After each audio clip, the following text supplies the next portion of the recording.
السلام عليكم ورحمة الله وبركاته. اليوم عندي جيب لاند روفر 2014.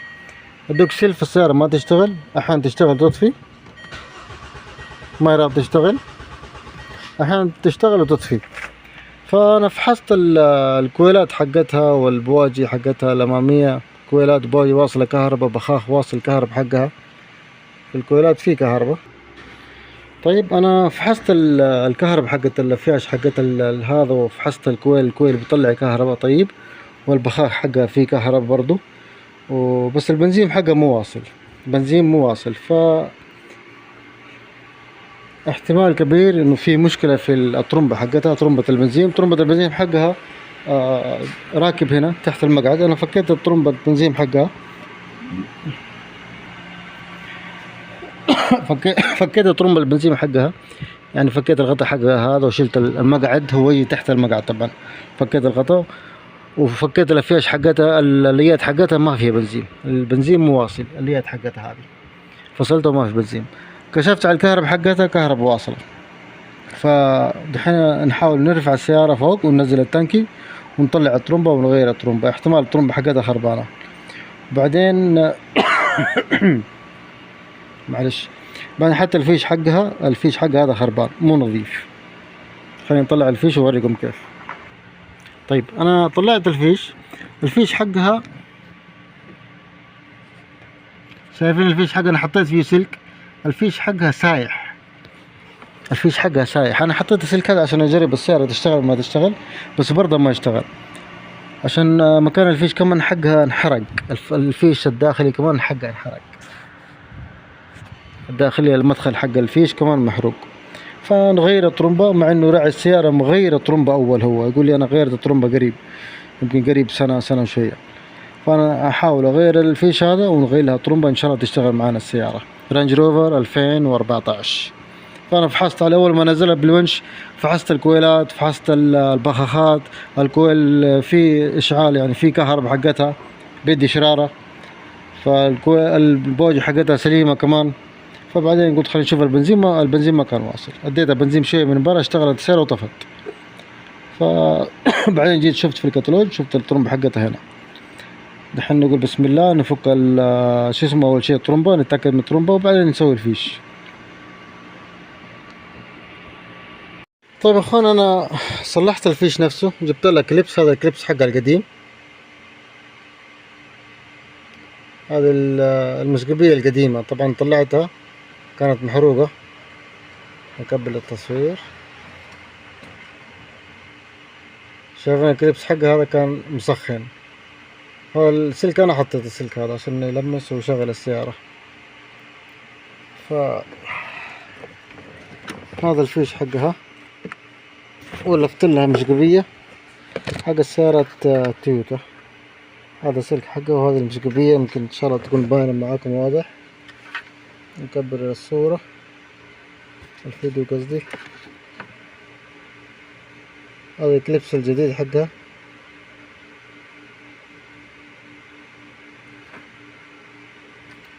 ركبته من تحت كمان خلاص، باقي يشبكوا. طبعا الكليبسات اللي هناك جوا، هذيك اللي جوة المدخل حق شو اسمه الطرمبة، هذاك نظفت الكليبسات حقتها، جبت لها اسيد، نظفته بالاسيد، بعدين نظفته بالفرشة، الحمد لله دحين صارت نظيفة مرة. فنركب الاسلاك دي نلحمها ان شاء الله. جبت لها كاوية طبعا، جبت لها شولدر حق اللحام، ونسوي لها لحام عشان يكون التشبيك 100%. نلحمها ونسوي لها على شطرطون، نسوي لها شطرطون قصدي، وبعدين نطبق الفيش هذا ان شاء الله بيمشي معنا. رانجر رحت ادور في التشاليح، ما حصلت فيش بهذا الشكل، مرة ما حصلت. الفيش كمان شكله غريب شوية، دورت كثير بس حصلت غير الانواع هذه. رحت الشركة كمان حقتهم، ما حصلت فيش زي هذا، ما يجي مع ضفيرة كامل. الحمد لله وصلت لها مشقبية جديدة، سيارات يابانية حق لاند كروزر، مشقبية حق علبة الفيزات، وشبكتها وشفت انها بتركب 100. الحين نلحم السلك هذا ونسوي لها شطرطون ونشغل السيارة ونجرب.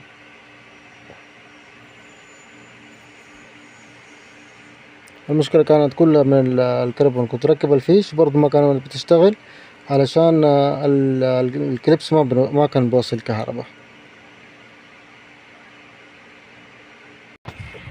طيب يا اخوان، خلاص الحمد لله انا ركبت الفيش حقها.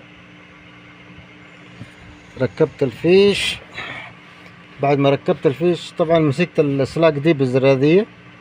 هذا سلاك مسكته بالزرادية وضغطت على جوا. جبت لها زرادية بوز زي هذه. طيب، ومسكت السلاك من هنا وضغطت على تحت على جوا، الاثنين السالب والموجب. الحمد لله الفيش حقه الحين ركب معايا 100.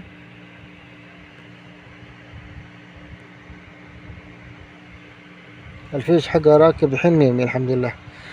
دحين نجرب السيارة، نشغل ونجرب ان شاء الله تشتغل معانا. زي ما قلت لكم الكليبس هذا كان محروق حقها، واحد مرة كان محروق صايح.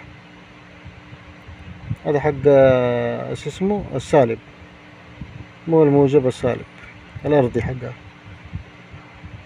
فغيرته. نقول بسم الله، نشغل السيارة ونشوف تشتغل معانا ولا ما تشتغل، بعدين نطبق ان شاء الله.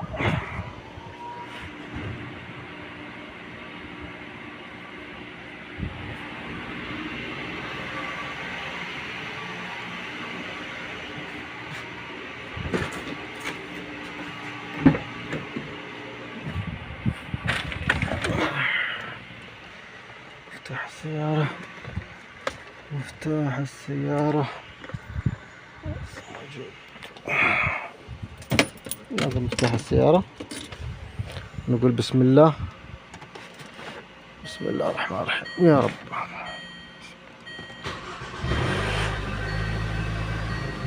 الحمد لله اشتغلت السيارة، الحمد لله وشكرا.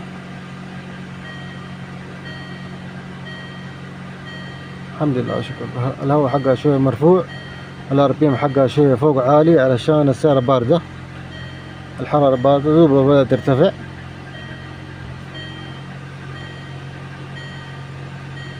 بدأت ترتفع.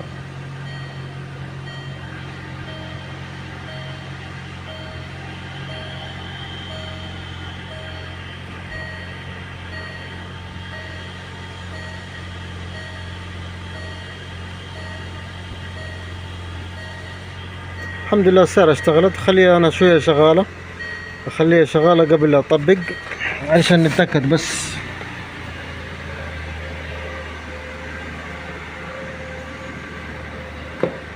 طبعا انا جبت له اللحام هذا الكاوية، لحمت السلك، سويت له شو اسمه، ربطته اول شيء، وبعدين سويت له لحام. بعد ما لحمته بعدين سويت عليه شطرته، فالحمد لله دحين طيب. حتى السلك ما في سخونة، يعني لو طرمبة حقتها خربانة يسخن السلك ما عليه سخونة مرة. الحمد لله امورنا الحمد لله في التمام. حتى السلك الثاني هذا انا حاط عليه اصبعي برضو ما في سخونة. بخلي السيارة شغالة حدود ربع ساعة نص ساعة عشان اتأكد من الفيش حقها. الحمد لله ما في سخونة مرة، ما في حرارة. السلك هذا مرة ما في، يعني ما بتسخن، ما عليه ضغط. طبعا انا جبت له سلك متين. اول جبت له كليبس جديد، هذا كليبس جديد بس صيني، كليبس تعبان ما هو كويس. فالكليبس هذا انا طلعته من الضفيرة، من سيارات الجيوب. شوف هذا شكله كيف، الكليبس شكله ما يطمن، صيني. فقلت اركب هذا الحين بداله يسخن معايا، ما يتحمل الحرارة يسخن معايا. عشان كده جبت لها كليبس اصلي من الضفيرة، من الافياش حق الضفيرة، وخلاص.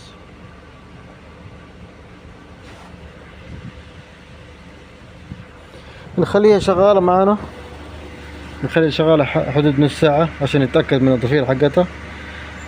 لو كله تمام خلاص نطبق المقعد ونسلم السيارة ان شاء الله يا رب. السيارة لاند روفر 2014. انا سمعت انه دايم فيها مشكلة في نفس الفيش حقها هذا. الدوج تشارجر واللاند روفر نفس شكل الفيش، والفيش حق برضو الدوج منحرق بسيح. الشركة حق دوج بتبيع الفيش حقها، موجود عندهم الكونكتر هذا، بس اللاند روفر هذا الفيش حقه ما ينباع، مو موجود. رينج روفر 2014.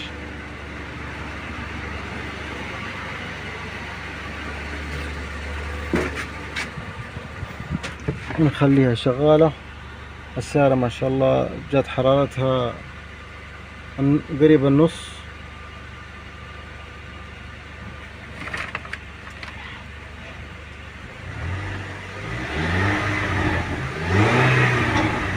الحمد لله، حتى دعستها 100%.